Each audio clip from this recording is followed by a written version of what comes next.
So the idea behind like even this picture right here Mm-hmm. with the whole market maker models, again, it goes back to spotting that shift or like that side of the curve shift that exists. Mm-hmm. So even if you were to do something as simple as seeing how on this part of price action it's breaking highs and protecting lows. Mm-hmm. The red candles are supporting price, and then here essentially that fails, and you get the that fair value gap imbalance. Mm-hmm. You can see the market trades back up into it, and then it starts to break down, and now you're on the sell side of the curve. So this is okay. Yeah. Now this is a 5-minute chart Mm-hmm. from Monday going into Tuesday, basically. Mm-hmm. But when we were talking about the market maker models and how they can sometimes fail and everything like that, this one I said was pretty likely to complete and all that because there was nothing stopping this from finishing. There was this gap right here, Mm-hmm. but it was a breakaway gap. So by the time it got to there, it should have breakaway gaps aren't supposed to get touched basically. So if they are, it's probably failing. Mm-hmm. So if you know by the time you're here, you're probably going for this. So you can at least get that move down there if you really want to go for it. But that was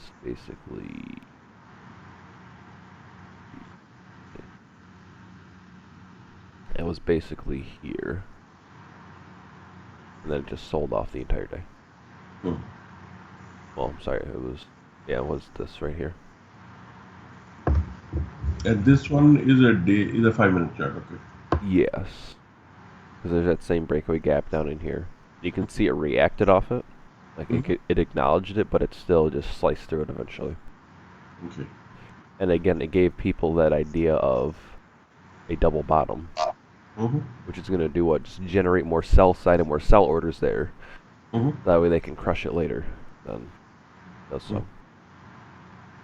So with these models and finding the side of the curve shift and everything like that, Mm-hmm. really the biggest thing is you're looking for some kind of either a like liquidity grab. So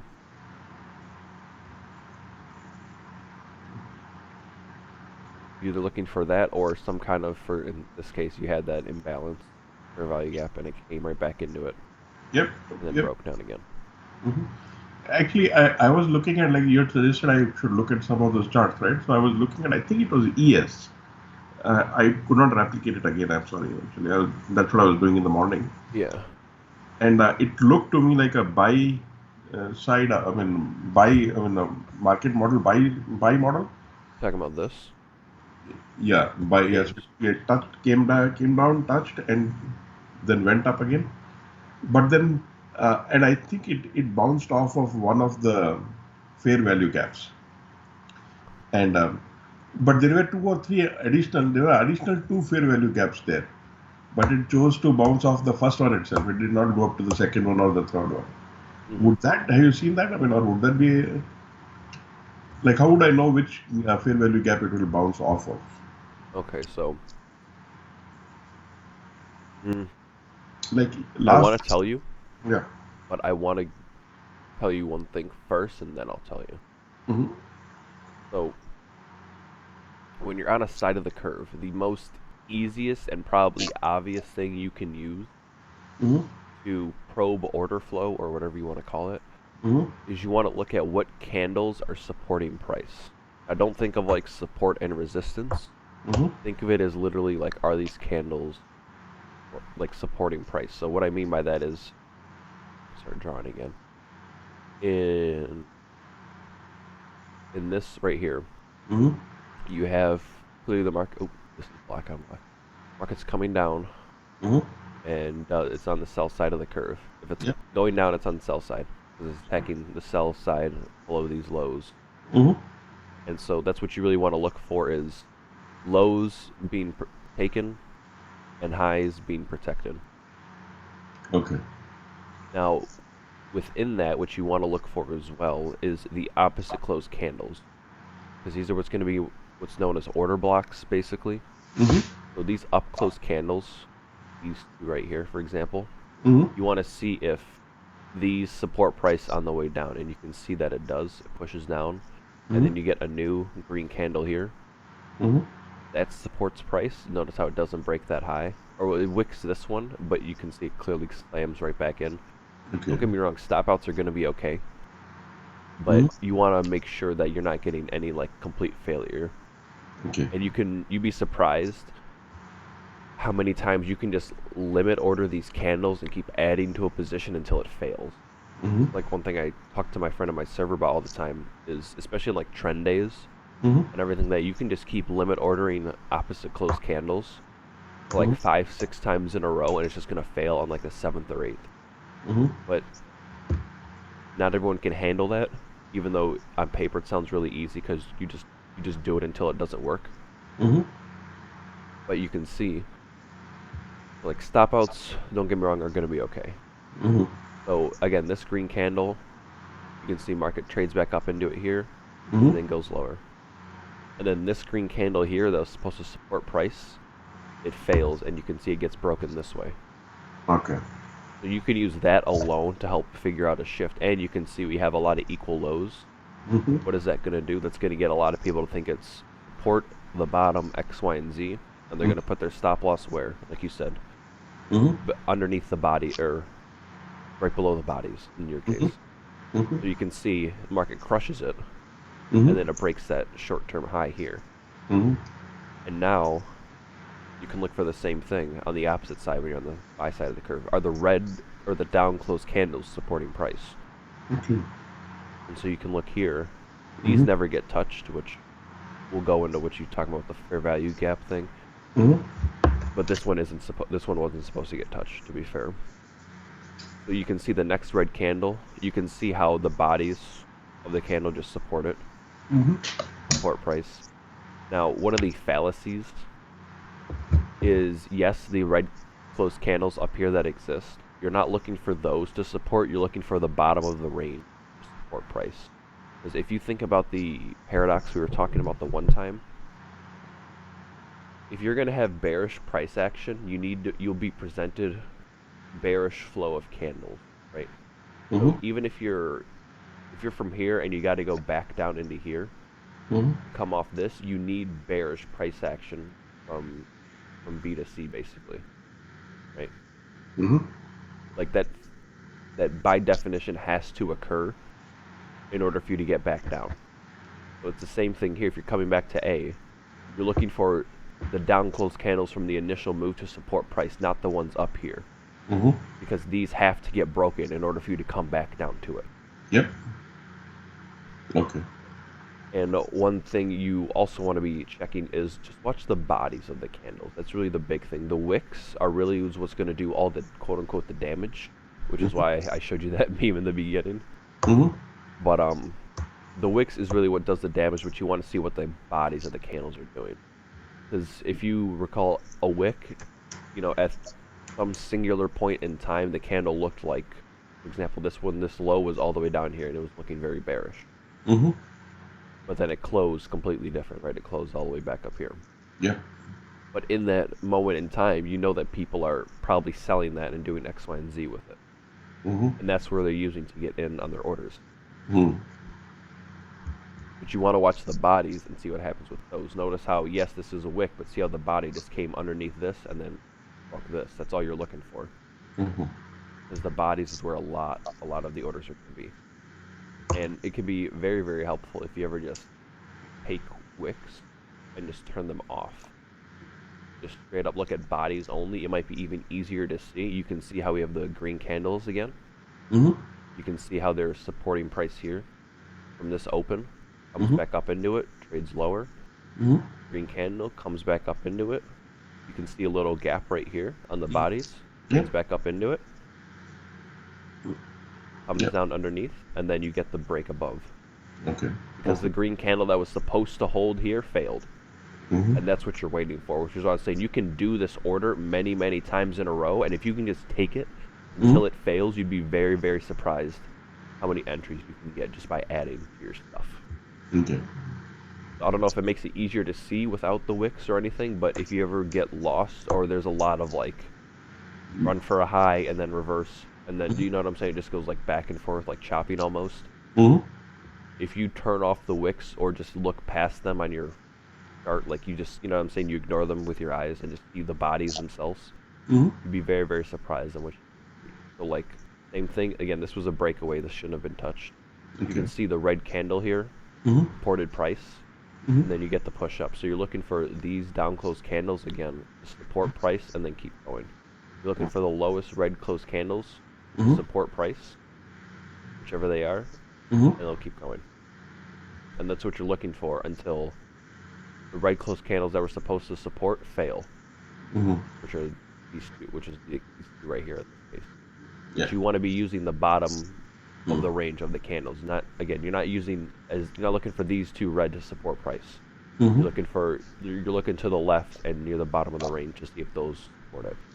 Because Okay. remember, if you're going to retrace, you have to be presented bearish price action. Mm-hmm. And even on like a 4 hour, that can look like a small retrace on a 4 hour, but that can be like an entire breakdown on a 15 or a 5 minute. Mm-hmm. Because a 4 hour, you get 3, 4 of those, and that's basically a day. Yep. Yep. Mm-hmm.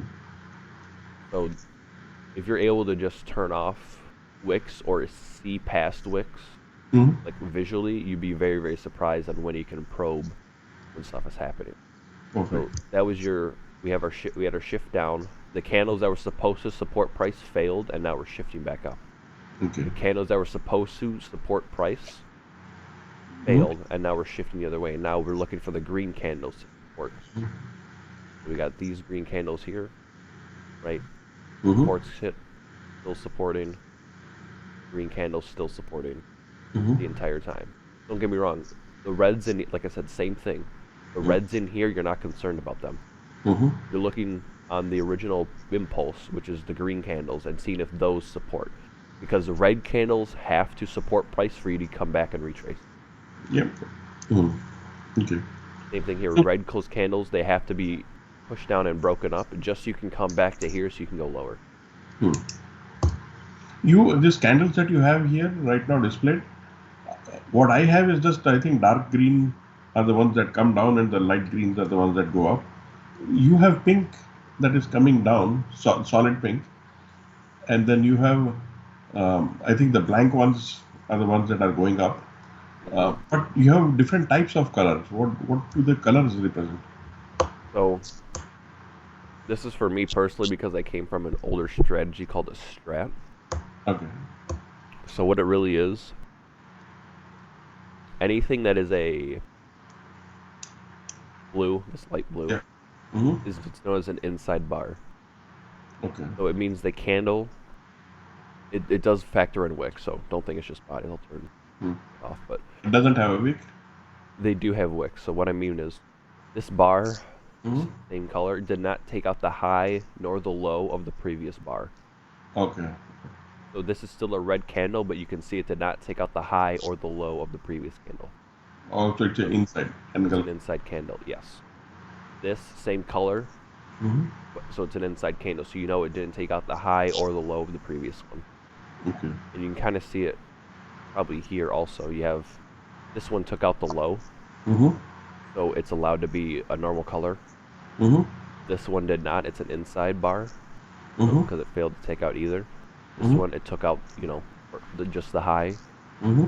took out just the low, just the high, and that's really like the color qualification.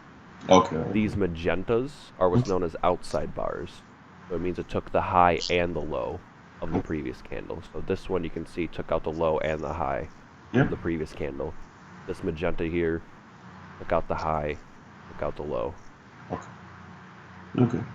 Yeah, it's not anything crazy. It's just some old stuff I use and I just have kept it. 'Cause it does help sometimes. And Yep. again, it's just for visual. You can look at this Mm-hmm. and tell that it's a outside candle just by looking at it, right? It took out the low of the previous and the high of the previous. Mm-hmm. It just goes back to the bad eye thing, and I'd rather just have it color coded so I know, so I'm not like squinting and trying to tell. Mm-hmm. But that's really it. There's no other significance Okay. than it took out the high or the low of the previous candle. Literally. So if we go back to the body, same thing. You're looking for those green candles to support price on its way down, Mm-hmm. and then you just keep hitting that, hitting that, hitting that until it fails. Now, don't get me wrong. Same thing. You're gonna have something like this fail, and it's gonna come back and still just dump lower. So that's what I was saying. Like, be okay with like some stop outs in a move. Like, if you really gotta go somewhere, they're gonna keep going, Mm-hmm. and they're gonna let people think it's a bottom, stop them out, make it think it's a fake low, and then keep going. Mm-hmm. Those are like the two things. They can either do a very, very strong reversal, like here, Mm-hmm. that's going to reverse, or they're going to make a really weak reversal, and it's just going to be a stop out, so you keep going. Mm-hmm. Those are like really the two. Those are like the only two things they can do. Yeah. But you don't want to get caught thinking that, oh, this might be, you don't want to think of like some classic thing like, oh, this is a double bottom here. Like, this is not a good buy at all. Like, you would never want to be longing this, thinking that this is going to hold for some reason. Mm-hmm. You want to be getting in at the highs or at the lows, Mm-hmm. and following that order flow, and trusting that order flow to hold it. Because half the reason, which we will go into eventually, half the reason this fake low was even made was because of time. This was like from 2 to 3 o'clock in the morning. Mm-hmm. So that was a very specific time window for that to occur. Mm-hmm. So you will factor that in as well, but right now we're just going over like the chart pattern. Okay. But again, same thing. That's in a fake low. Mm-hmm. You're still looking for that bearish order flow to support it, which it does. You can see the large fair value gap. Mm-hmm. So you can expect all of this in here to just be internal buy side to get ran, so it can keep going. Okay. But again, this is New York session. So this is another time factor of you're expecting, if you're going to be bearish, Mm-hmm. you're expecting some kind of stop out and extra lows, because as they're selling into this, they need to the low that's created, they need to get people to think that's the low. Mm-hmm. Right? So they're going to let it sit there and then make some kind of, trend line, X, Y, and, you know what I'm saying, just something to get people in. And it's just so they can get more sell orders down here so they can crush it, sell into it. Mm-hmm. And then same thing. Green candles, supporting price is what you're looking for. And you just keep trusting that. And you keep trusting that. And you keep trusting it. And you just have to keep trusting it until it finally breaks. And then goes the other way. Okay. So there we go.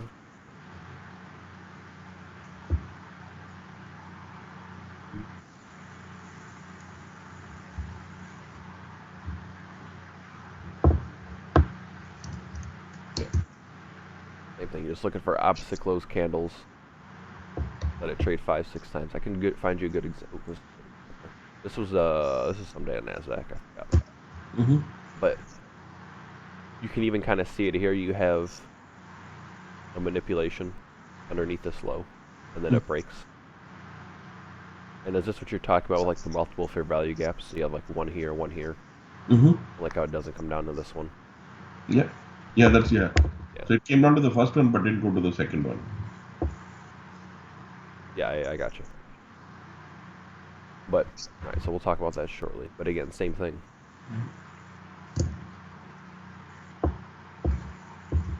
See how the red candles are supporting price here?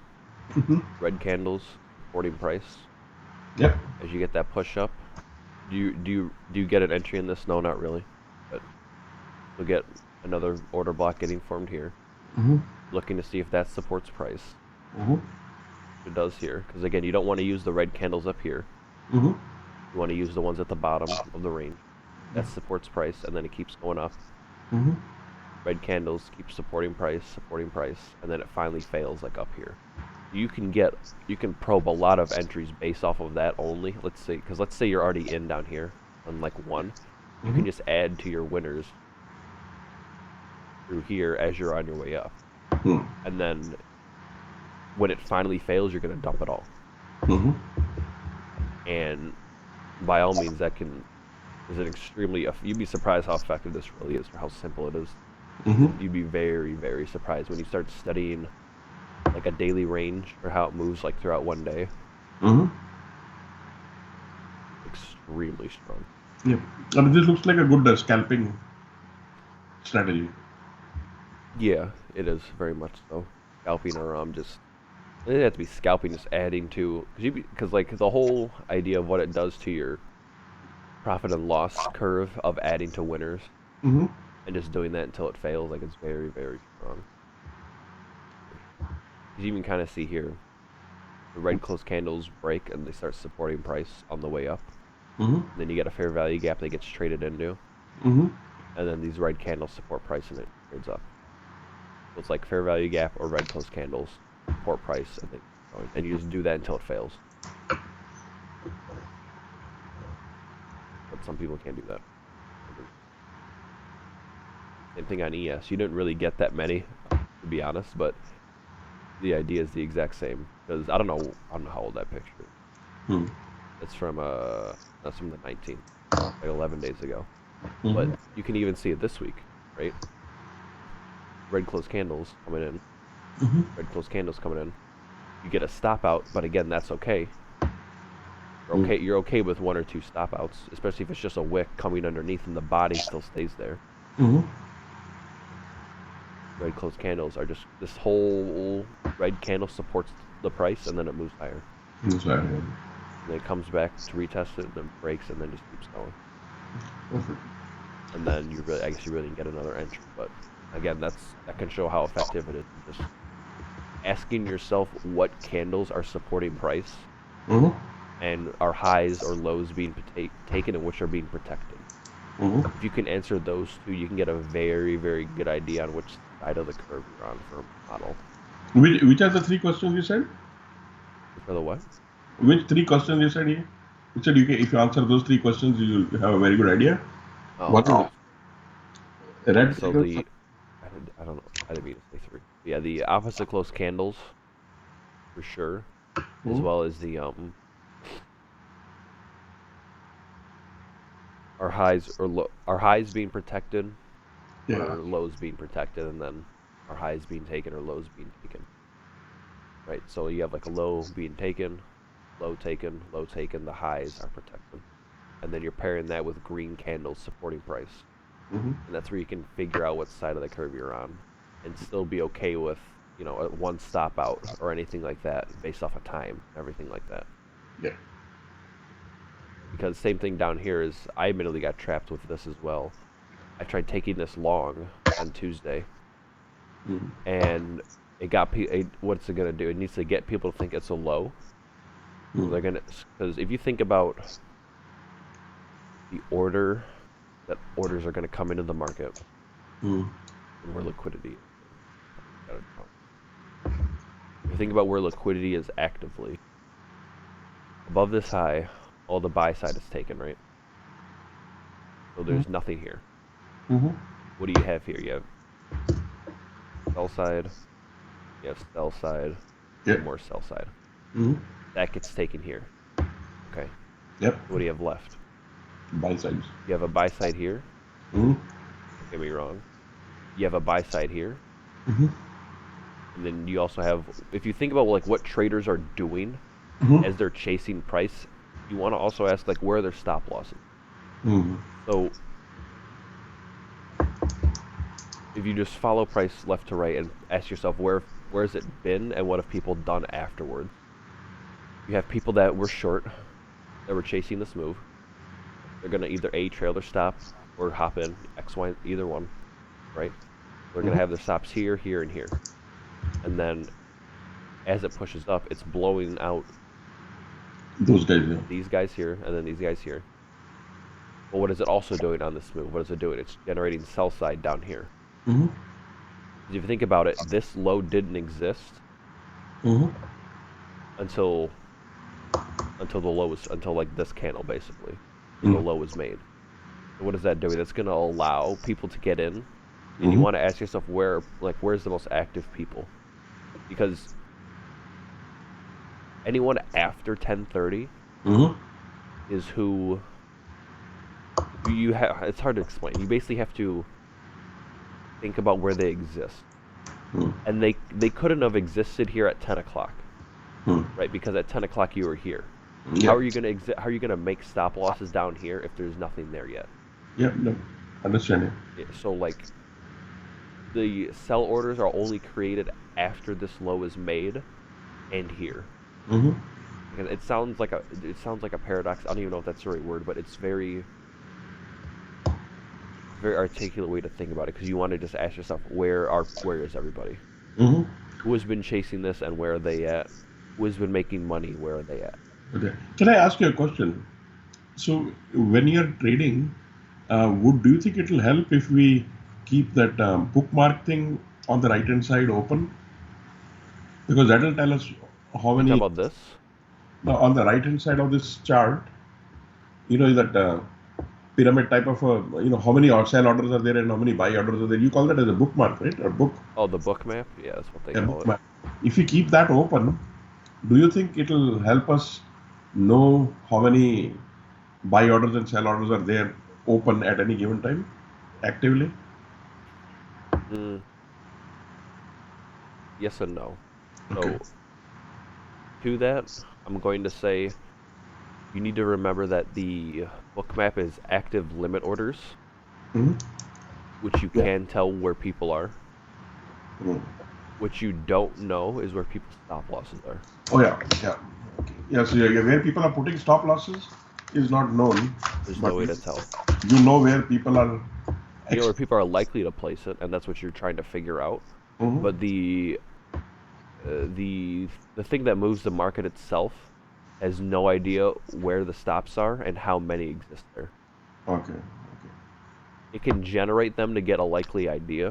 Mm-hmm. Because if you think about one thing that kind of hit me over like the last 2 weeks was, if this thing is really a computer Mm-hmm. and you accept it as a computer, Mm-hmm. well, you're an engineer and everything. You have some familiar with code and all that stuff. So Yeah. if you were to ask yourself, how would you reference, the market has to have some kind of reference point on where to go, on where to look back to go to. Mm-hmm. Like, I don't want to say something as basic as like an array, Mm-hmm. but if the market doesn't know how many stop losses exist Mm-hmm. and it doesn't know who is going to be there or how many, Mm-hmm. you want to think, how would it be able to talk to itself? That's all it does. It talks to itself Mm-hmm. and reference old spots in price that it would have where people can conduct trade at. It doesn't know that. It doesn't know how many people are going to be able to trade there at all. Okay. Which is why looking at the amount of active limit orders would be useless, because it's going to go there anyways, regardless of how many exist there. Okay. Okay. So when you start thinking about it as, okay, what's a computer? Mm-hmm. If you were to truthfully write this thing as a program, how would you make reference points to look back as well as cast forward, figure out where you'd want to go, right? Which, don't get me wrong, we'll go into some of the logic, but you can think of that for yourself as well, since you are a computer guy. You can apply that logic to this. Like, none of it is buying and selling or anything like that at all. It's completely algorithmic. Okay. No, I So think you can apply all that thought process to it. Like computer science people, like that type of thing. When you really accept that that's what it is and think about it that way, Mm-hmm. it becomes very, very surprising. Which is why I was saying, like, if you watch how efficient this thing is, Mm-hmm. you should basically believe that it's a computer. Like, no person or group of people would be trading like this. Mm-hmm. Like, there's just no way. You know what I'm saying? Mm-hmm. Like, the market can't smash this low here and make this impulse, Mm-hmm. come all the way back up to it perfectly, and sell off. You know what I'm saying? And you're telling me like it did this on all three indexes. You can't convince me and say like, oh, this was all individual people doing this all at once collectively because they all decided they wanted to be a seller. You know what I'm saying? Like, when you think about it that way, it almost just sounds like kind of eh. Oh. No, actually, I'm pretty convinced that it is a It is the algorithm which these guys are running. Yeah, Obviously. because it just does it all. It just does it for you. Because before it was people had to do it for your computers. Well, now you just get a computer to do it and you're good. And Yeah. the computer's not gonna fuck up either. Yep. It No, doesn't have to worry about getting in the way, like promotion wise or anything like that. It'll just do what it has to do. Yep. So when you go back to think about what this thing can actually do and generate orders and everything like that, that's what you can look for. Because again, even here you can see how it makes a double bottom. Mm-hmm. What is that really going to do? Just make extra sell side Mm. for people, and then as it moves away, it's going to get people to think it's actually a good double bottom, right? Mm. And then it just crushes them. And it does that all the time, on purpose. So when you're looking for like the side of the shift, that's really like the biggest thing. Mm. And don't get me wrong, like this is the same thing on a 15-minute over. This is over like 3 days, 4 days. Mm. That's like 3 days. Because again, this if you remember that 5-minute chart, this is that up move that we were just talking about. Mm-hmm. But it's really just a pullback on the 15-minute, right? Because it just keeps the green candles on the 15. You're looking to see if that supports price, Mm-hmm. and it does. And then you just keep hitting those, Mm. hitting these. You can. I don't know if you can see this is the green candle here. Comes back into it. Yeah. Mm-hmm. You have a fair value gap here. Mm-hmm. You can see it Gets into almost trades into it. Well, this technically went mitigation block, but sorry. But that. What is mitigation block? I want to tell you eventually. Okay. Yeah, I'll keep it in mind. That's So no, this is something I've been taught. Yeah, it's just because of the order of things. yeah. Well, the idea. I mean, I can show you real fast. The idea with this is these are essentially the order that you look for in price Mm-hmm. for spots, basically. So how are we talking about the fair value gap? Right. That's something that's like in the middle. So you would see that. So you're basically going through a list and saying, do I have this first? If not, do I have this? If I don't have this, do I have this? If I don't have this, do I have this? If I don't have this, do I have this? You know what I'm saying? Like you just go through a list, basically. Mm-hmm. But the other thing is this is also the order that these should occur in as well in terms of retracement. Like a bearish mitigation block, or just a mitigation block, is like the lowest form of retrace that you're allowed to get, basically. And then if you don't get that, you should get a retracement to a breaker if one exists. If you don't, you should get a retrace in a void if that exists. If not, you should get a retracement to this if that exists, and vice versa. Like an old high or low, if you think about it, an old high would be the highest thing Mm-hmm. out of a range. Everything before it is the other stuff. Okay. Again, we'll go through all of these, don't get me wrong, but Yeah. right now, the reason I'm starting with, the whole reason I start with the fair value gaps is you can see them with your eyes. That's really it. Yeah. But yeah, because it is, yes, absolutely, it is 100% on purpose. It really just came up to this and then sold off and didn't make it up to here. Mm-hmm. It was don't get me wrong, it was on purpose, and you'll learn eventually why, but you're just going to look for one of those few things in here to frame your trade off of, or your idea. And that's where you can, how much retrace you can expect, basically. It's like a mitigation block, that's like the lowest form of retrace available. Mm-hmm. It basically just came up to this and then said, see ya. But here you can see it had a fair value gap, came up to that. From here to here, and a retraded through that, in this case. And then sometimes you get nothing.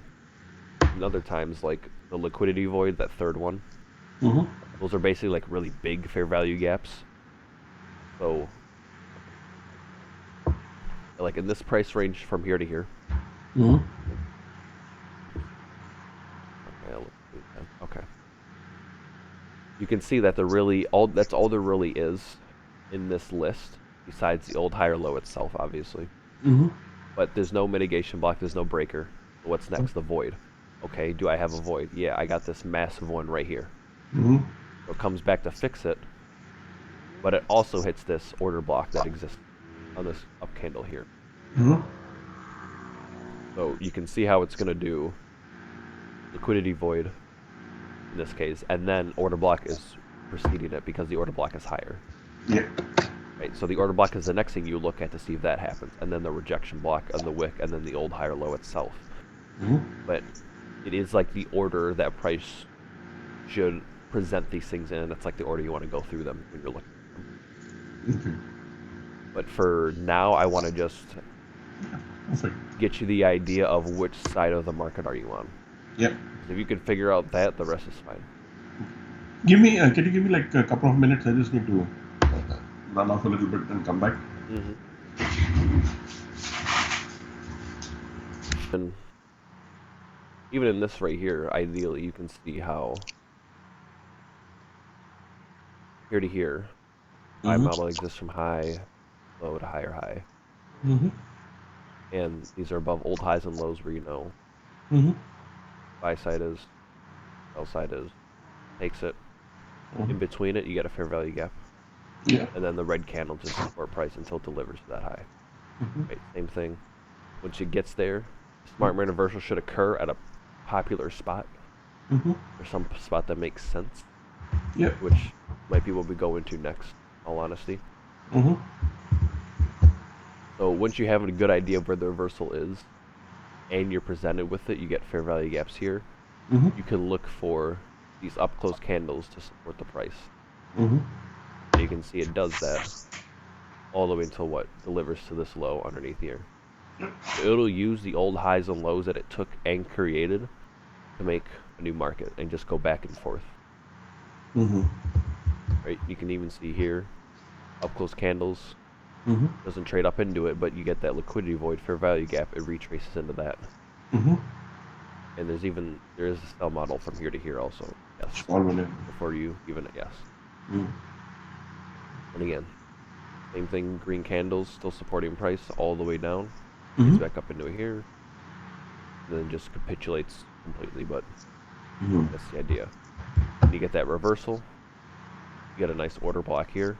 Mm-hmm. See the fair value gap that's left right here. Mm-hmm. Market trades into it, and it does it, and it trades into it aggressively. Mm-hmm. It doesn't just kind of sit there and then do a little tap and then go. Mm-hmm. It comes in, it crushes it, Mm-hmm. stops immediately in its tracks, and then reverses. Because what are people doing on those two red close candles, especially when they close like that? If you Mhm. if you remember the wicks, right? The wicks are the theoretical what it looked like at some point, Mm-hmm. right? So like this one up here, this yes, it is a doji. This Mhm. one eventually was way up here, looked like this, right? Mm-hmm. Was also eventually way down here, looked like this, right? Yeah. But it's still closed like this. Yeah. But once the candle's closed, it can never be changed. Mm-hmm. It's stuck like that. Yeah. When you have a candle that's closing like this, Mm-hmm. anyone that's trading this current candle, they're going to use the one previous and say, oh, this is probably looking bearish. Mm-hmm. And what does it do? It just immediately punishes them. Mm-hmm. Which is why I was saying you want to ask yourself, the people that are chasing, what are they chasing? Are they chasing long or short? Mm-hmm. And where are they getting trapped on like an emotional candle type of deal? Mm-hmm. And that goes back to, this is the other thing I want to talk about was speed. The amount of time it takes to go from one range to another. You can see this was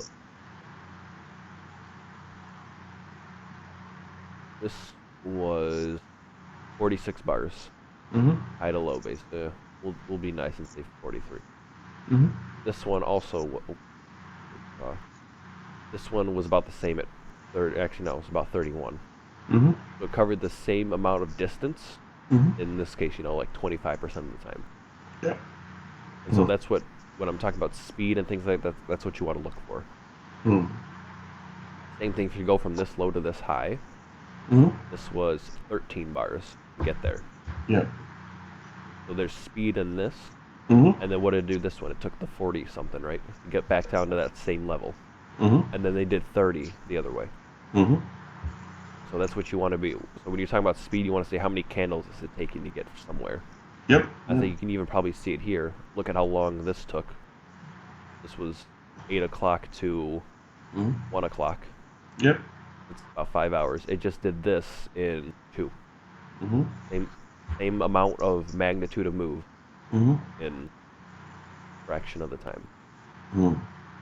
But what does the speed tell you again, other than the fact that there are a The lot more speed tells you steps that they're in. that they are in? Yes. So what I mean by that is, if you think about smart money and what they're doing, Hmm. the reason you want speed is because that's showing that elephant ripple effect. Hmm. Because if they truly are in, they don't want you to get in. Hmm. So they're going to go very, very fast in Hmm. that direction so you don't, because there's the idea that you don't want to FOMO your orders, right?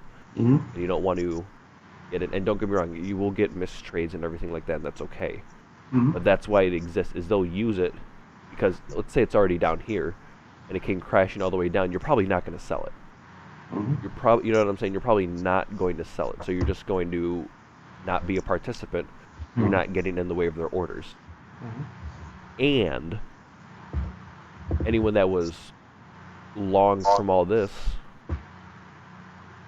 it gives you no time to even think about staying in it. It just immediately crushes you.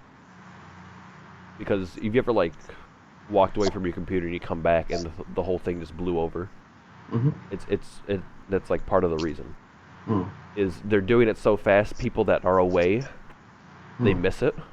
Hmm. In that case, let's say you come back to the computer, or let's say you are watching this, it moves so fast that it freezes you, and you're not able to think right. And you get stuck in the trade and you get trapped.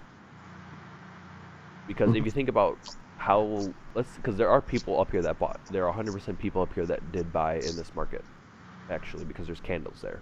Somebody Hmm. had to have bought. Instead Yes. of sitting around and maybe hoping that the stop comes back to break even or anything like that, it immediately puts pressure on them very, very fast and aggressively. Hmm. And that's the idea. Now, you can apply like the auction theory and that's selling pressure and everything like that, Hmm. but it's not. But that's where you can see where the idea stems from. Because if you put the aggression on them so fast, they're probably going to freeze up or make the wrong decision or just get them to sell very, very fast. Because they don't want you getting in the way of their orders. So if they're using speed behind it, you can have a very, very good idea of where they're trying to go. Because they don't want people in to chase it. And the Hmm. people that are already caught, they don't want them to get out. They don't want to give them the time and luxury to get out. So they're going to go for that stop really, really fast. Hmm. Same thing here. 1 hour. Wednesday to Friday. This whole Thursday range, 20 bars on the hourly. Hmm. Made double this whole thing from here to here, actually. Hmm. 51 bars. Makes the same move in 19. Hmm. Same magnitude of move, right? High to low to high. Market maker buy model, by definition. Hmm. But the right side of the curve is just astronomically faster. Because they know people are caught short down here. Hmm. They need to punish them. They're not going to punish them by sitting here and Hmm. doing whatever. That's not punishment. Punishment is I hit your stop loss. Yep. And I need to do it very, very fast so you don't have time to think about it or time to react to it. Hmm. And it's going to put that pressure immediately on them, and that's why it just immediately runs for that and doesn't stop at all. Hmm. And the same thing here. This is about 13 bars. Does this in 8, and really like 4. Took the high in like 4 bars. Hmm. So when you have that idea of speed and when you're able to find that shift on the side of the curve, Hmm. if you're on the buy side of the curve, you can expect things to get quick, and you can look for, again, are those red closed candles, are eventually, this whole list, are these in price to support it Hmm. as we're moving along? And if it is, well, then you probably have a very, very good idea of where you're going. Hmm. But that's the idea of the speed behind it, is if they're truly moving this thing, they will move it. And Hmm. they'll move it fast because they don't want people in it. And they need to punish whoever's on the wrong side. Hmm. Because the last thing they want is someone to be chasing it on the long side and getting in the way. Hmm. Now, don't get me wrong, we're not big enough to ever be a concern to them, Hmm. but that's the idea. Because it's also can be difficult for big money, like a hedge fund, to just market order out all of their stuff. It can be way too big sometimes. If you can hit their stop loss, well, now you just did it by force. Mm. And so that's why they just run for the stop loss immediately. They don't even give the people, the big hedge funds, time to think about it and get out. It just immediately punishes them. Mm.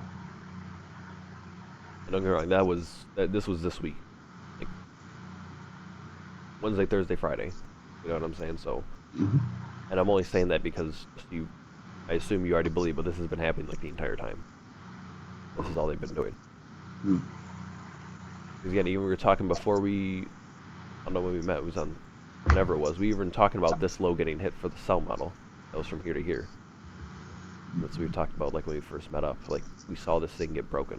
Mm-hmm. So I almost texted you about it, but I didn't. So yeah, that's really gonna be like the first thing. Is if you just ask yourself what candles are supporting price, that really should give you a general idea. And if you don't know, you probably either need to zoom out Mm-hmm. or you should wait for a side of the curve shift. Because that is the other thing is if you are going to be waiting for, because in the beginning, no, you're not going to buy this low. You should not try that. But if you wait for that side of the curve shift to occur, and then all the other stuff, you got a very, very high probability trade. And that Mm-hmm. can be more valuable to some people than just the best bill price. Mm. You know what I'm saying? Yeah. But that's a personal thing and how like safe do you want to be, and that's completely up to you. Hang on, I need to shut my window. It's getting chilly in here.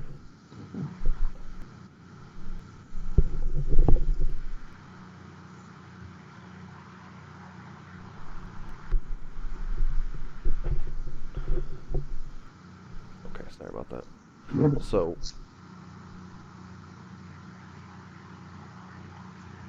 I guess are you good on the market maker aspect in terms of the?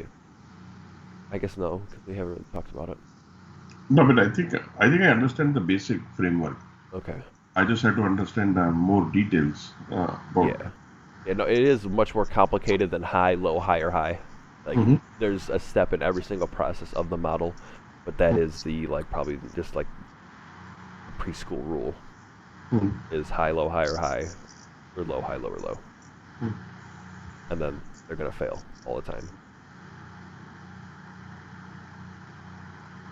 But if you listen to a higher time frame model, you'll be able to expect when they fail. Okay. The same thing here. If we're on the sell side of the curve on the 1 hour, Mm-hmm. oh, that looks really bad. This low, you're not expecting this low to hold. That type of thing. So you can trust it and say, okay, it's probably a low, sure, but it should get crushed. Mm. And that's how you'll stay out of those low probability trades and keep yourself out of a lot of stuff. Or same thing here. On the 20th, this low, you're not expecting this low to come back and, scream above this and all that. You might just be expecting a retrace off it, or Mm. just to keep going lower. You look at like the larger picture. Mm-hmm. Because again, a higher time frame, like on the 1 hour, bigger picture. You're in this down move. And it can be very, very obvious. Like classic responses like when in doubt, zoom out. Mm-hmm. But that holds many, many truths to that. Because even though in here it might look like a really good low, well, if Mm-hmm. you look at this, you can just kind of see right in here. It's just a downtrend. You know what I'm saying? Like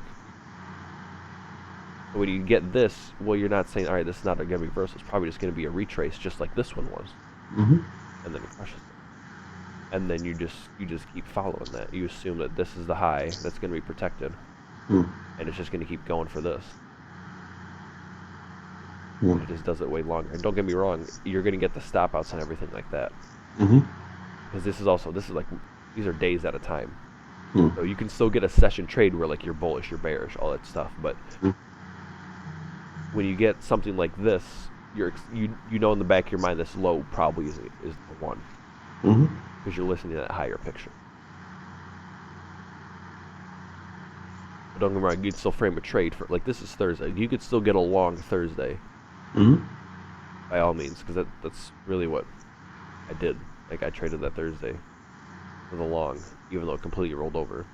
But if you recognize where you're at, you know if it's going to be a scalp slash retrace versus a this model should finish and we should keep going, you know. Mm-hmm.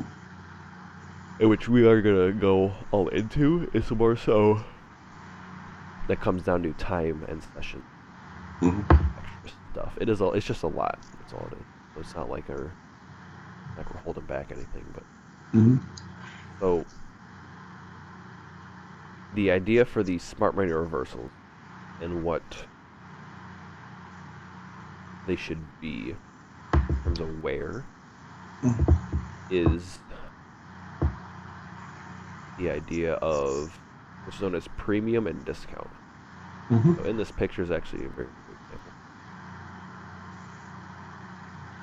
What you'll essentially have is you will have a range from an old high to an old low.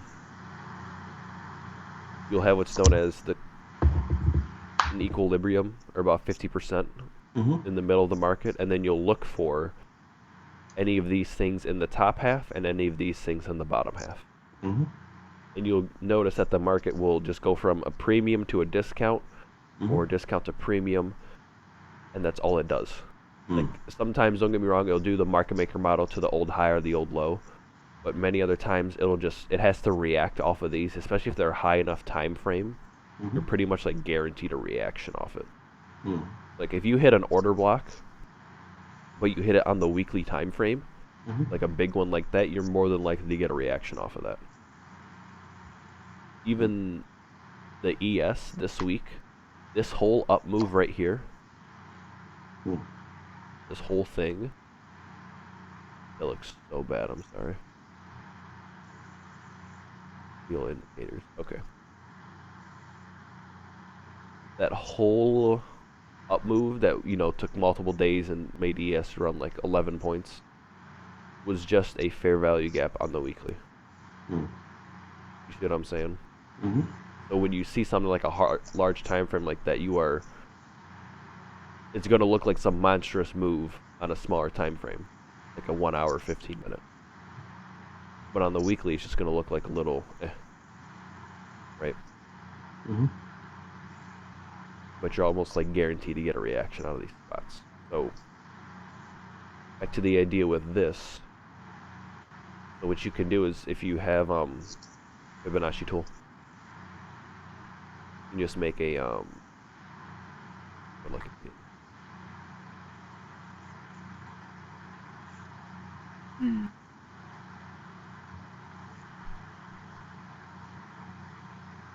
Let me draw it the other way. I want to be. Let me. Let you. Ah, here it is. Like that same liquidity void, so that's clean. So from high to low, Mm-hmm. that's the wrong one. High to low, you have something like this.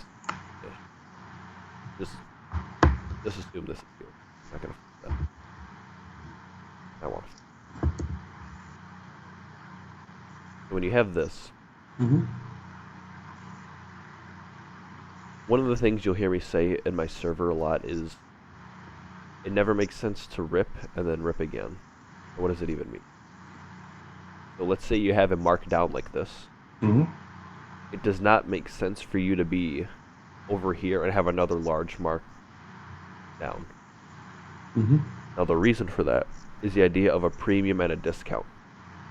Mm. So you will use a Fibonacci tool. Oh, this is not fibs at all in the slightest. It is not fibs. Mm-hmm. It is not fibs. But what you're doing is you're framing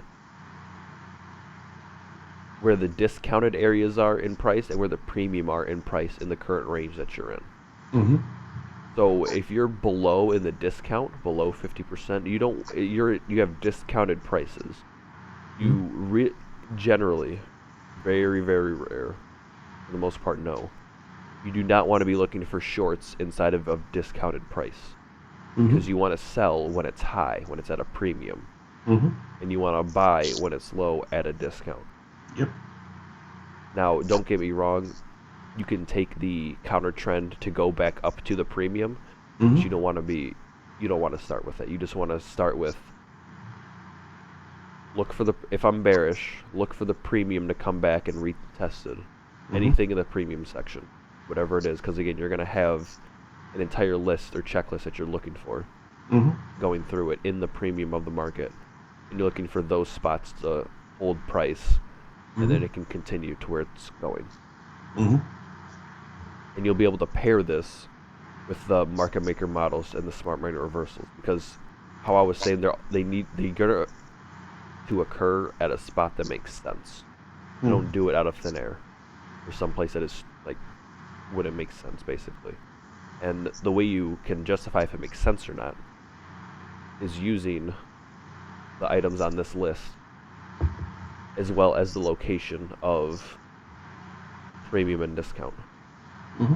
So if you're expecting this low to be broken, the first thing you need to do is wait for that reversal.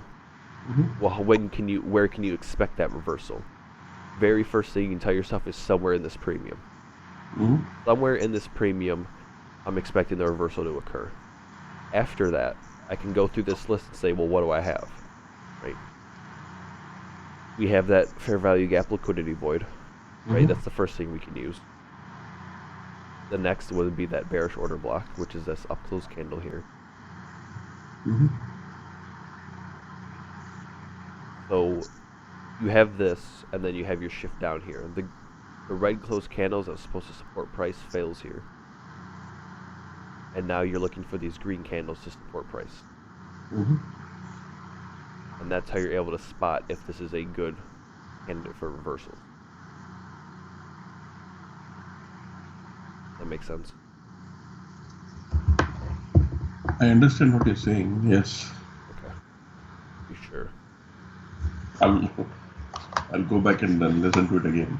That's okay. I'm just trying to think of the order to explain it, but that's really Mm-hmm. like the biggest thing you want to be looking for is premium and discount in terms of a price range. So when you're saying discount, it's pretty much below the 50% mark, or Yes, discount is below 50%.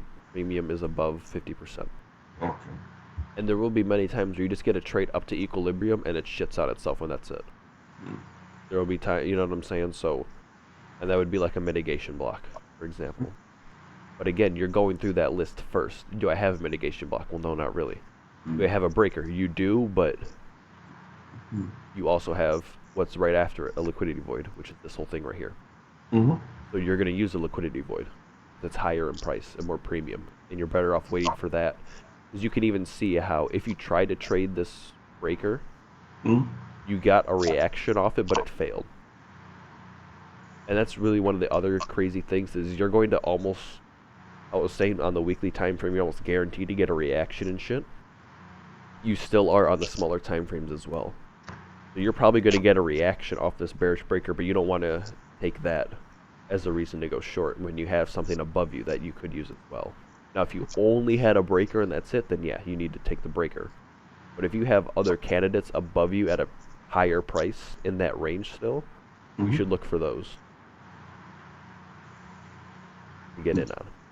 Because that's how you can get trapped taking something too early. Right there. The prime example, actually. Mm-hmm. Even though, by definition, you did nothing wrong. It's all about the location and the time of it is really like the biggest thing. Because in a vacuum, you'll see me say in a vacuum, it's going to look fine. They're almost all going to look fine and identical. And the only reason they can fail is because if you remember when I was talking about like the second week about like the draw and liquidity and where the market is likely to go to, that is the only thing stopping these from failing or passing. That's really it. Is where's the draw? If the draw is lower, then the bearish one should support and that should occur. If not, then the bullish ones are going to start acting in a certain way and support price. Because this, by definition, like even right here, is a bullish order block.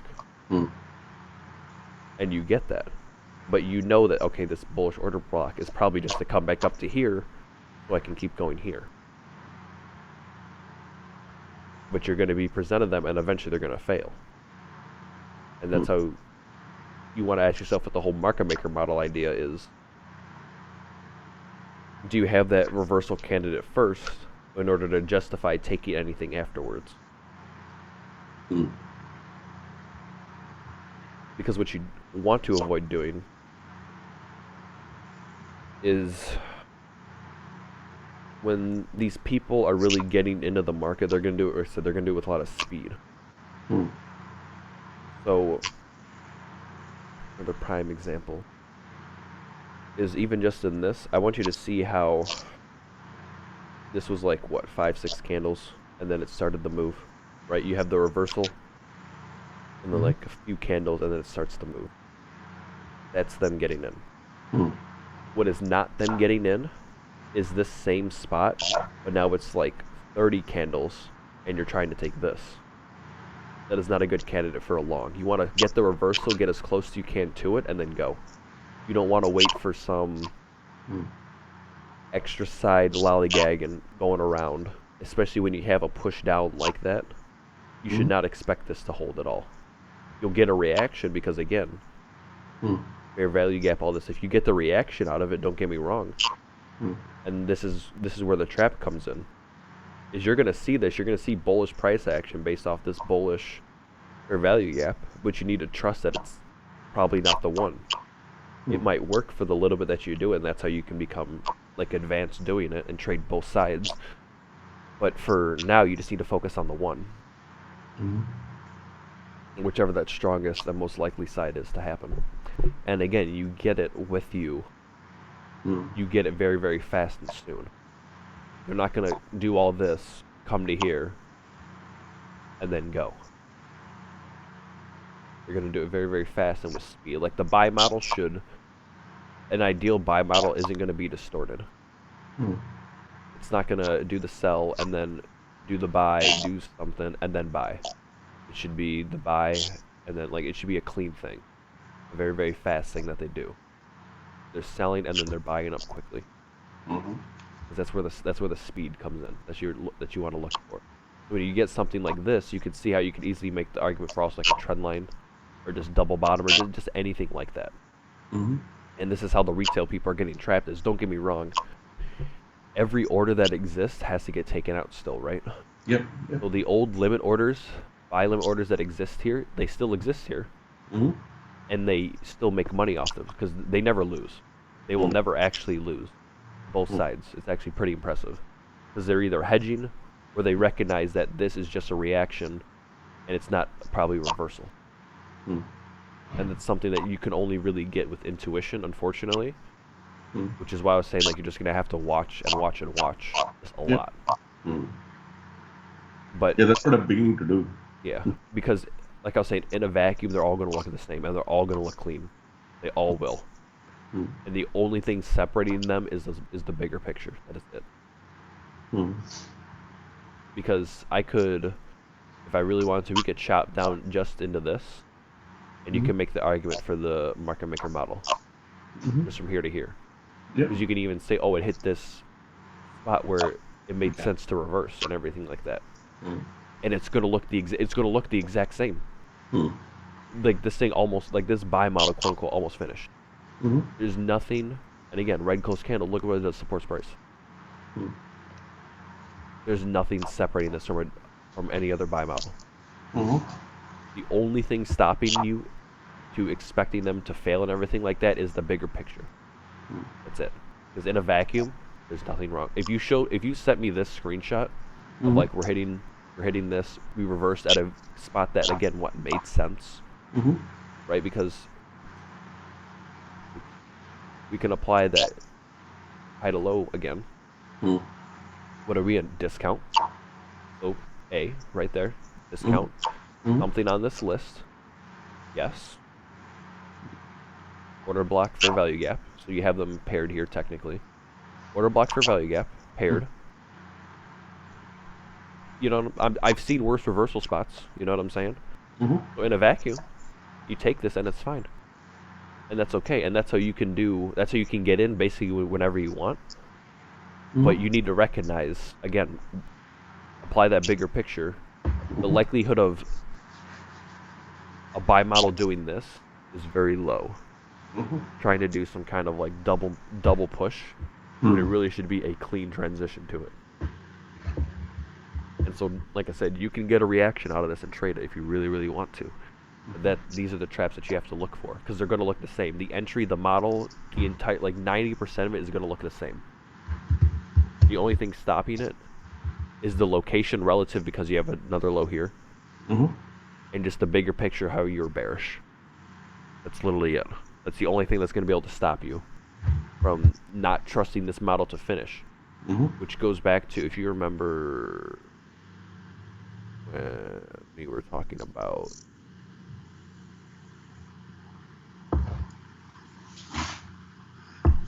how this one, all this did was to come up to fix this. That was it, and that's what you have to expect with some of these. Yeah. I'm explaining the same thing again. So I know it's redundant, but I'm trying to just do it a little bit differently. Because in a vacuum, it's going to look the exact same. You're going to get the smart money reversal, and you can see the red closed candles supporting price all the way up, right? Because that goes back to that bullish paradox. If you're going to go from here to here, you have to be presented bullish price action, which means you have to be given a reversal or some kind of pattern at least, where red closed candles and that list is supporting price on the way up. You don't know where it's going to. You just have an idea of this is what has to occur paradoxically in order for me to get to at least here. And again, you can apply the bigger picture. This reversal for the sell model that eventually formed here occurred at a spot that made sense. But it had to do a broken buy model basically to get there. But in a vacuum, you have no idea if this buy model is going to finish or not. You have to use the larger time frame picture and everything like that to assume that it's going to fail. That's the only thing that can stop you from assuming that it's going to fail.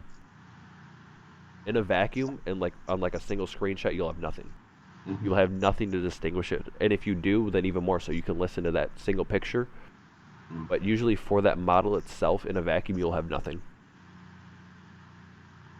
And you can get yourself trapped on the wrong side very, very easily because, like I said, it's all going to look the same no matter what. Okay. Yep. So you are still on the 15-minute. Correct. In this picture, but again, it doesn't matter.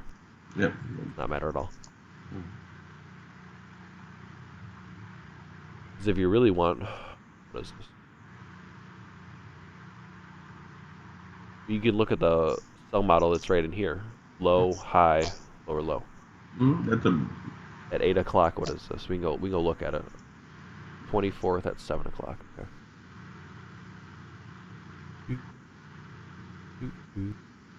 24. I knew where it is. Sorry. 24th at 7 o'clock.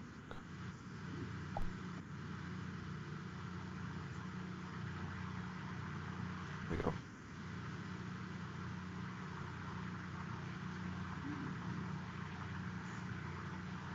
7 p.m. That's why. Alright. This is this. Or no. Oh, this is.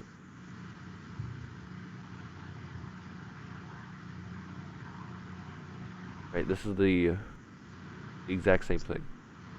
All in here. You have that reversal. You run buy side. Right? Your smart reversal. Get the shift down. In this range, premium to discount, what do you have? We have fair value gap here. Get rid of this. Well, then that is that. Fair value gap, you can see it closes in later. And then, yeah, it just closed this in and then came off to the order block that's right above it. Which is the up close candle. Because again, in that list, you'll be able to pair order blocks and fair value gaps together. You can kind of blend them. But you can see, came back to the premium and then continued in the general direction it's supposed to. And this is on a 1 minute. We can look for the exact same thing. Right? This was a 2-minute chart, but you get the idea. Is in a vacuum, you literally cannot tell if the model should fail or not. Yeah. You really can't, because you could very easily make the argument for, if I just scroll a little bit left, notice how you apply that paradox. Well, what do you have? The red closed candles here are supporting price on the way up. But it's just to do what? Come to fix this. So it can do what? Shit on it all. and just expand through it with speed. Like I said, the only thing that's going to stop it is the higher time frame and like reading left to right is really it. Because in a vacuum, it's going to look identical. There's like nothing you can do. It's just how it is. And so, say when you really start to see how advanced this thing is, it becomes very, very, very scary. Because it offers price at every level for everybody every time. Yeah. Yeah. I'm going to take this information that you just gave me and I'm going to play it through my charts. Yeah, that really is like the next thing. Yeah. Yes. Or like, for right now, I would just keep looking for smart money reversals and then see if those candles support it, and then see how many entries you can get off of that. Even if it's just, excuse me, even if it's just like fair value gaps, those are still very, very valid. We still haven't even gone in at time yet. That was the other. Oh, actually, I had a list if I had to ask. What is like your ideal trade around time for you? Trade around, but trading time. Yeah. I think for me it will be Mondays and Fridays. I think we can pretty much do all day. Okay. No. Your turnaround time. How long do you want to be in a trade for? Oh, how long? Ideally, yeah. Do you want to swing trade? Do you want to day trade like I do? Do you want to trade faster than I do? No, I think no. I think I want to do a day trade, not swing trade. Swing trade means keeping it overnight, right? I would articulate to at least that, yeah. Yeah, I think I like to close everything by the end of the day, unless it is something really, really attractive. But yeah, I like to close everything by the end of the day because you book your profits and sleep properly. Okay. No, that's fine. I'm literally just asking just so I figure out what I need to teach you for the time portion. Really it. Because if you're going to trade how I do with like a day trade and trying to get like a weekly range, because like for me, ideally, I'm taking like 3 trades a day max. That's it. Like that's really it. I'm just trying to capture like the daily range or whatever it is, like this whole down move, something like that, and then I'm good. Yeah. Like that's all I would look for. But Did like, you, when you started trading, did you start with trading like that, like long-term trading, or? no. Okay. I did just day trades. Yeah, because that was my thought process also. That if I have more confidence in my own analysis, then I don't mind doing it for hours together. But if I'm still learning, then as soon as I make some positive number, I just get out and make another positive number somewhere else. That's the reason why I keep a short-term perspective. Only because, yeah, I got it right this time. Let's do it. Let's try it a few more times.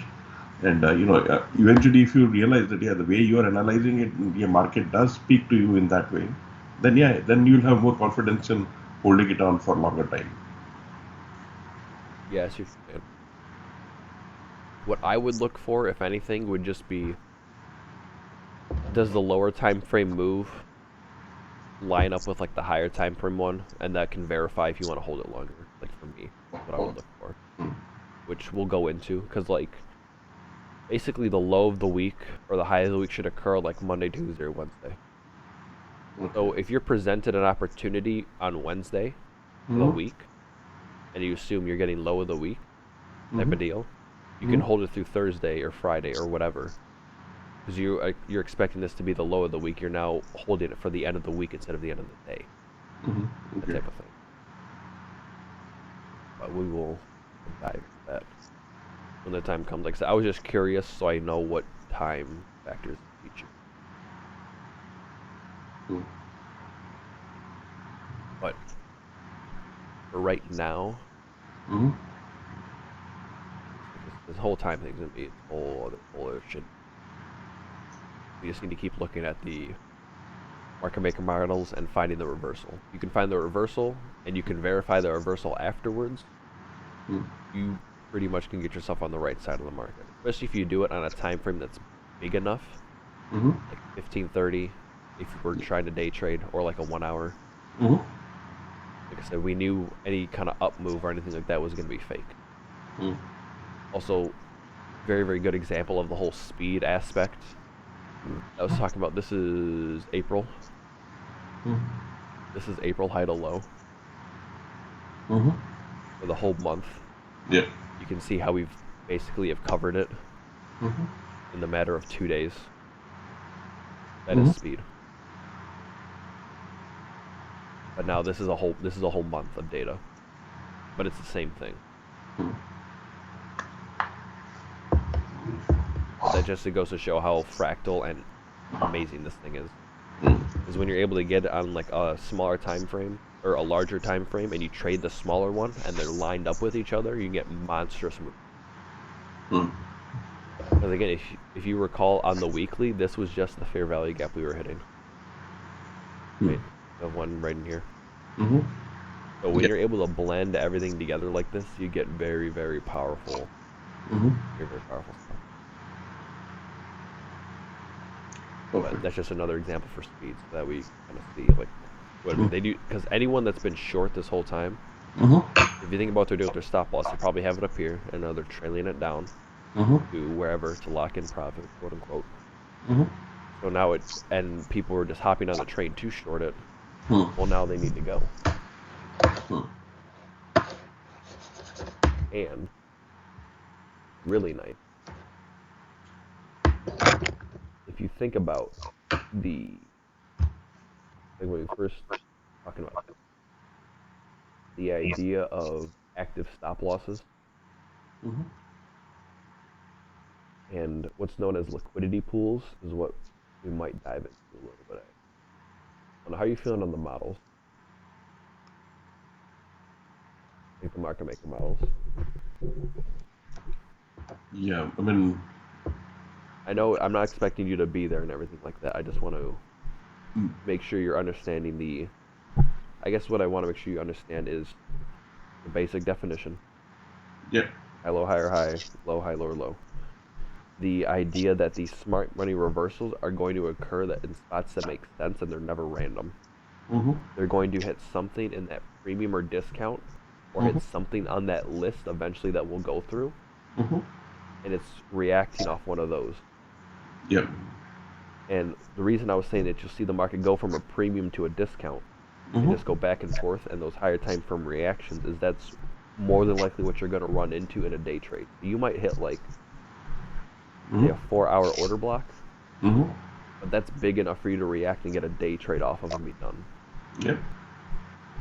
But you know that it's also again bigger picture. It's probably X, Y, and Z, and it's not going to be the one. Mm-hmm. So that's like really the big thing. Yeah. I think it's good. I mean, I will practice this thing on my charts now. Okay. I just And want to be sure like that really is the big thing. And like I said, you should be able to spot if you look left, mm-hmm. it'll be above an old high or low, or it'll be on something. Yeah. Especially if it truly reverses, because that is the other thing is you'll have hindsight to verify if it reversed or not. Mm-hmm. You can look left and see that okay, this thing did this and all that stuff. Like you'll be able to see that it reversed at a spot because, like I said, you'll get fake ones Mm-hmm. and see what those fake ones are as well, and see what happens with them. Mm-hmm. Because they might either just make like one little push up, and then that's it, or those just fail completely. Mm-hmm. Now Okay. the idea of these liquidity pools is basically going to tie into the higher lows Mm-hmm. of a market and think about who is trading and where their stops are. So, and this is how the market will generate stops Mm-hmm. and like engineer liquidity almost, or how I was saying how the algorithm doesn't know it doesn't know how many stop losses are there, Mm-hmm. and all it can do is go and reference those old points in price Mm-hmm. and trade to those places to trigger liquidity. Mm-hmm. That's all it knows how to do is basically to trigger liquidity. So if you think about Think about this right here. Like draw to here. You have you have sell orders underneath here, right? Mm-hmm. Underneath this low, and this low. And I guess this one, but all of these sell orders are taken right here, right? They're taken at X. Are you with me? Yeah. So what is that doing? People are sell to closing. Mm-hmm. What is that doing? Allowing them to buy to open. Because I want you to realize that if you remember when I was talking about how they have deep pockets Mm-hmm. and they need multiple times to get in. Yep. So we as retail, we can't do that. Also, if you took 50 ES drawdown, you're crazy. Mm-hmm. So Yeah. we have this low here that gets that and taken. So they bought here. This is like their first buy, their B1. Right? So we know they bought it, but we cannot. Mm-hmm. So if you think about, are you with me so far still? Yeah. Okay. So they bought there. Mm-hmm. We cannot. Mm-hmm. Anybody that exists after this point that is long, where's their stop loss? Mm-hmm. It's gonna be right under here. Yeah, under the yes. Under X. Yes. Right. So this is how, when I was saying how you look after the candles and after the fact, this is how it generates orders here. You now know that people have traded here, and where's their stop loss? It literally has to be here. There's no other spot to put it. Yep. So this is how there were no orders here, and now they've created sell orders at 40.90. Mm-hmm. They've literally engineered people that are willing to sell down here at this low. Mm-hmm. And it does it. It's going to do it in the form of like a clean high or low. Mm-hmm. So the idea of generating a liquidity pool. Mm-hmm. A liquidity pool basically means you know active orders are there. Mm-hmm. You either need to see, you have like two options, and you can do a combination. Mm-hmm. You either need to see retracement away, Mm-hmm. like here, Mm-hmm. right? This move comes up here, it comes all the way down. It makes a pretty far retracement away. Mm-hmm. Or you need to add it in time, because that's how you get double bottoms, double tops, and all that stuff. Yep. And that will generate people to put a stop loss there because of that. Mm. So I want you to see how this high here, it gets a large push away. Mm-hmm. That's going to generate people there. That's like the first generation of people selling. They're like trap traders, right? Yes, this is like the first. Well, actually, I want to call it buy side to be proper. So this is like the first buy side generation, the BSL one. Mm-hmm. The second one is going to be the people that are doing what? Selling this, thinking it's a double, triple top. Mm-hmm. Right? So now you have the BSL2 coming in. Mm-hmm. Because you have, the first one was a push away, the second one is making an extra resistance in this case. Yep. And you apply time to it, which is how you can do so. But when you have both, when you have displacement and push away from it, in terms of time, and really for time, you just want to count how many candles it's away until it's been broke, truthfully. You can use that to factor in where people are likely to have their stop loss, and that's where people are going to trade with. Mm-hmm. So what's happening here is they're using, you can see the orders get tripped here on this wick. Not everyone's a buyer. They're doing breakouts. The people that were, the two pools that were generated here are triggered. Clear. Yeah, so they're cleared. So what's that doing? Allowing everybody to sell. Allowing smart money to sell. Not everybody, I'm sorry. It's allowing smart money to sell. I want you to notice how all they did was just take it back to this fair value gap. Which is why I was saying the market is going to go, I don't know where it went, but it's going to go from premium to discount, and that's it. Right? It's not always going to go for that old high or that old low at the very, very end. And this is where you can expect market maker models to fail. Because you know that they're just a retracement. You're probably going to get a reaction on something in a high enough time frame, that type of deal. And you can use that to notify whether you want to get out. So don't get me wrong, they still sold up here and they just took it down to here. They weren't expecting this low to get taken yet. And And this is how you want to try to figure out like the nimbleness of the market, is when you can expect models to fail, or you take them and you get very, very close to the reversal spot, Mm-hmm. and you're able to get in, like I was saying, how you want to get in immediately, not really delayed, Mm-hmm. right? Because they're going to use speed. So they're going to use the speed just to get to here, Mm-hmm. and they're not expecting this to get broken. So you can get in on that move and expect this to just be a retrace and get out and get a very, very large portion out. And if the model finishes, then great, it did. Mm-hmm. And if it is going to, you'd probably find a way to re-enter anyways, in all honesty. If it really was going to finish, you should be presented something. You will Mm-hmm. be good enough to see it. But in the meantime, you'll just expect it, okay, come back to here, and just react off this, and then do whatever it's got to do. So do you see how we use like this high to make a pool of orders in Yeah. terms of displacement away as well as time? They trade that, but instead it just goes down to here. Mm-hmm. But that's really like the first thing, is the liquidity generation, like the first thing you need to see.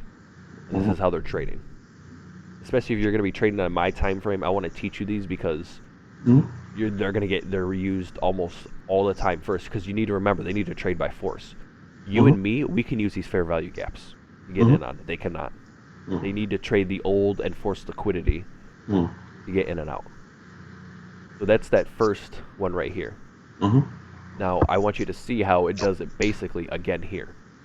It does the exact same thing. It pushes away aggressively off this down move. It does it again here. That's getting people short to think that they're going to go short. Where'd you put your stop loss? Because even if you think about it, let's say you're after this low happens, or after this high, I'm sorry. After this high occurs, you could put your stop loss here, right? So let's say you're in these two candles here. You could put your stop here. Where's the other spot, truthfully, is right up there. Those are like the 1-2 spots. So people are going to put, if you think about what is known as the safest is what's going to not get you stopped out. Don't think about the amount of money or anything like that, or the leverage. Think about where am I least likely to get stopped, or where would people feel the safest? Of just staying in the trade and not getting stopped out. Even if they capture like 2 points, that doesn't matter. It's they didn't get stopped out, they got 2 points. So it's going to be here. A little bit of them. Yeah, above this high here. So you can see that trades through it again, based on the same thing. The BSL1, which is the displacement away. The BSL2, which is the time it took to break this. Okay. So when the smart money actually reverses from there, they pretty much have exhausted. You can assume that they pretty much have exhausted their capital, and now they can start driving the market down. Correct. So we'll use again this old swing low, this swing high in this case, as a pool, because you can see how the line just kind of lines up with it. Again, it doesn't. My lines mean nothing. It's for my eyes. But when you have it drawn out like this, it can be a little bit easier to see visually. But when you have that pool of liquidity being attacked, they're going to use it. They're able to use both sides of liquidity pools in both directions. Even if the larger time frame is bearish and the other one's bullish, they're still able to use it. They're able to use both at once because they have that nimbleness behind them. And so they're not going to let some liquidity pool go to waste. Is really what it is. Because if you're forcing everyone to buy at 42 or it's around 42, if you can get everyone to buy up here, why would you not do some kind of punishment with them? Don't get me wrong, you can punish them and then keep going, but they're not gonna take a liquidity pool or like a liquidity offering and not do something with it. That would be too inefficient to do so. If you can get both moves, why would you only take the one move? Yeah, of course. When you can get, you know what I'm saying? When you can literally get both of them. Yeah. So now coming back to here, you go ahead. I'm sorry. I was going to say that is especially true if it is a algorithm which is running, right? Because yes, it needs to force people to trade with, and it needs to offer. Yeah. It needs to offer the orders, the forced liquidity pools for smart money, and then in the meantime, it's just going to efficiently offer price for every other dumb money that wants to get in. Because remember, it's going to do it at every single price. If you want to be a seller at 41.70, you're offered that here, and for anyone that want to be a buyer at 41.70, they're also offered it. Okay. It offers the buys and the sells at every price level. Because it needs to drag in every single person that could ever think of a reason to get in. And that's how the orders build up, and that's what they use. And then they'll drag it somewhere to force everybody to do trading all at one spot. Mm-hmm. Okay. Because if you think about this as well, you're forcing it down. Mm. You're getting everyone to sell here, put their buy stop here. You're getting everybody to long here on a breakout. You're forcing everybody to trade up here. Mm-hmm. They're forcing all of the, if you remember like that box, sell to open, buy to open. Mm-hmm. They're forcing every order possible in the market into one spot. Mm. They're forcing it all into sell to opens in this case. Because they're forcing people to become a buyer for the buy to close, and they're forcing people to take a buy to open because they're taking a breakout. Mm-hmm. So the two types of orders that could exist, buy to close, buy the stop loss, and then the buy to open and the breakout. Yeah. What is that really doing? They're both buy orders. So what are they really doing? They're filling sell to opens. Both of them are getting funneled in, and this is what they're doing. And so when you have that time and that displacement away, you can get a very, very good idea of this is probably an area they will use to get orders created at least. And at the very least trade with. They might, run a high, because remember, they need multiple spots. They cannot use one. We can use one. They cannot use one. So if you think about, if you remember me talking about how much drawdown they truthfully suffer, it's really not that much. Because they sold it, they got it at 80. They're getting in at 90. And they're getting in at 20, basically, 42, 40, 20. That's only 20 points at ES. That's not a lot. 50 is a lot, but 20 is not. And so they're using all of these areas as active. So when you're able to find like these active trading spots, you can get a very, very good idea of where they're collecting orders. And if they're collecting orders, they're going to distribute them somewhere else. Because if they're collecting sell orders, how does a sell order make money? The market goes lower. Yeah. That's what they do here. And what do? They attack all these. And this is what they're doing. Understood. Yeah. But again, even on this slice down here that forces everyone to sell, they're able to buy this up because again, they're not wasting liquidity pools either. They're not wasting either direction. If they are offered, they're using it. So they will, like I said, that's why you'll see them swipe people out, just so that way they can get them to sell, so they can buy it all back up and then run that high. Because this really is, I know I'm talking like bullish and bearish back and forth at once, but this is how you can get caught. Is you'll see one thing on one move, but it's really the larger picture of a different move. And that's what you want to be watching out for. And again, it's one of those things to get out of the trap. It's just with intuition that you got to be watching out for.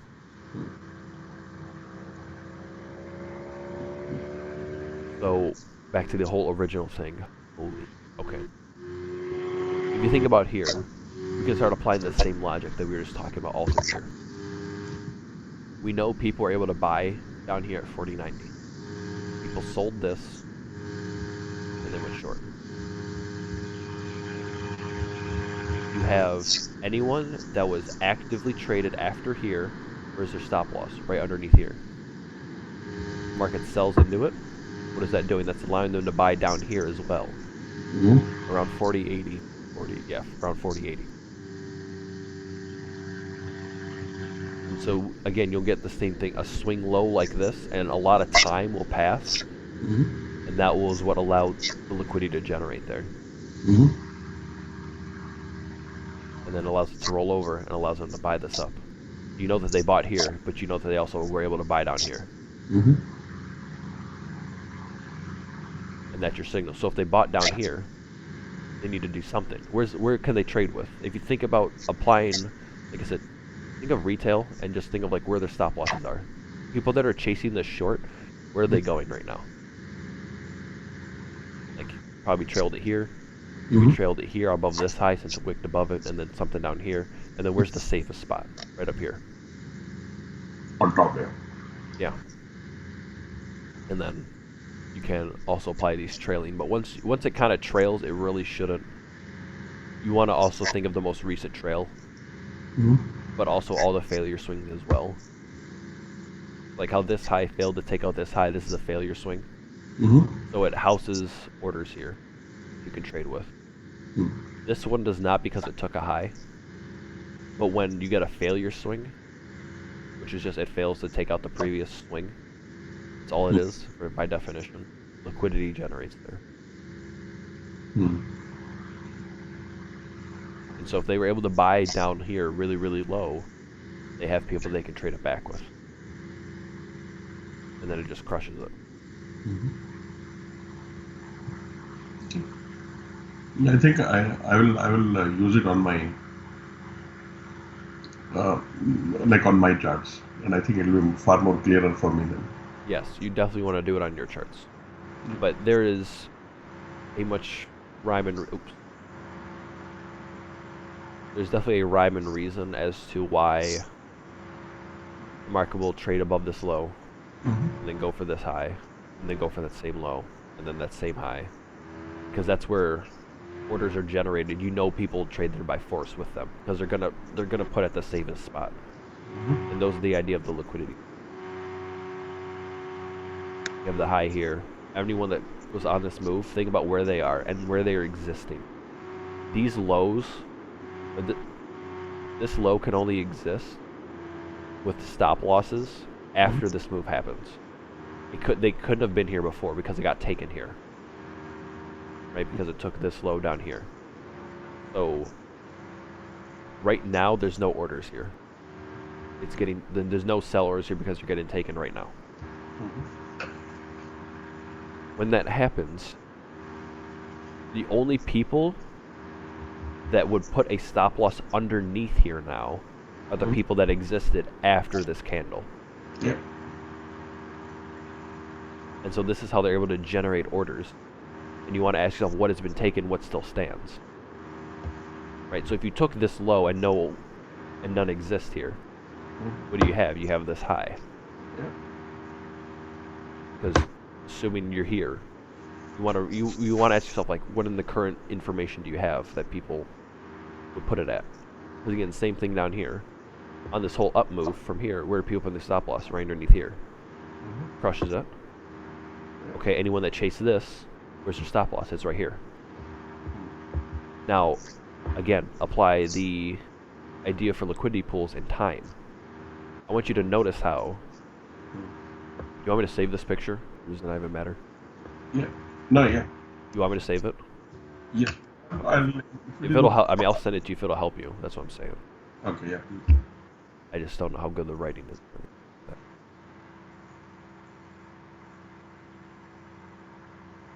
Alright. Yeah, I didn't even think a new one. So, remember the two aspects for the liquidity pool was displacement is one way to get it. The other is time. So I want you to realize how there's only like 3 candles. There's not a lot of there's not a lot of time, but a lot of displacement. Yeah. That generates orders there. For here, not a lot of displacement, but a lot of time. Yeah. You see what I'm saying? So when you have both, that is when you get a very, very strong idea for a pool, which again, you can see right here. A lot of displacement, a lot of time. Yeah. Which, if you recall, when I was talking about the models, how you want to trade like them as they come in, reject, and then go immediately. You're not looking to get in, have it make some kind of low, and then come all the way back and then do it. Right? You're not, because now there's time behind it. There's orders underneath that low you're trying to long off of. That's what you're trying to avoid. You see what I'm saying now? How I'm trying to just tie it together as to why like some of these things are gonna fail. Because like I said, they're gonna look clean in a vacuum, and you won't be able to tell the difference. The only thing that's gonna be able to stop you from wanting to take that is, are there orders generated under that level? Because again, for the market maker models, it should be that clean, like few candle move for a low risk buy, like a box 4. So box 3 is your reversal. Box 4, and then it goes, and that's it. Like that's what you want to be getting in on. You don't want a box 3, and then he does all this, and then goes box 4, and then goes. Because now 3 is much less likely to hold. Now, don't get me wrong, this will occur, but you just have to apply everything else is all. But more than likely it doesn't. As you can even see in here, you could have taken this fair value gap here, Now, granted, you got no reversal here, so would it ideally stayed you out of it. But if you just bought here just to buy, then you can see how you get in trouble. Yeah. But then if you think about the idea of where people have been trading, there's buys up here still. But there's also people that have trailed it down to here. Probably trailed it down to here after this really large down move. So if you think about where people trailed it, that's where they're probably most active. Where have people been after certain candles' existence is what you want to keep asking yourself. So like this is why it runs this and this, but has no business coming up here because of where the buy orders, they're trailed down here. So they don't need to come all the way back up here unless they want to. But you need to be okay with it coming down to just like the quote unquote the trailed spot, and that's it, because that's where people are going to be trading. You don't know, because again, you don't know how many orders exist. There's no way to tell how many stop loss orders exist in the market. Yeah. So you need to think about where are people most active and where have people most recently existed. And what have they done? What do people do? They trail their short. So they're going to trail it to here. Yeah. What are people going to do with this?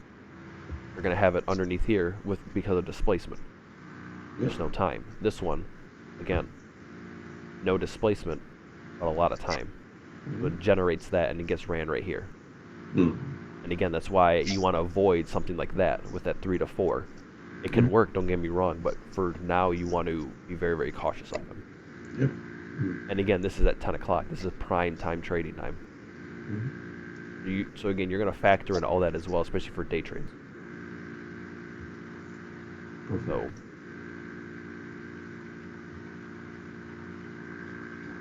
Yeah, I think I will review this and then we can talk again. Okay. Yeah, definitely. And please send me the video. Yeah, I will start uploading this one right now for you.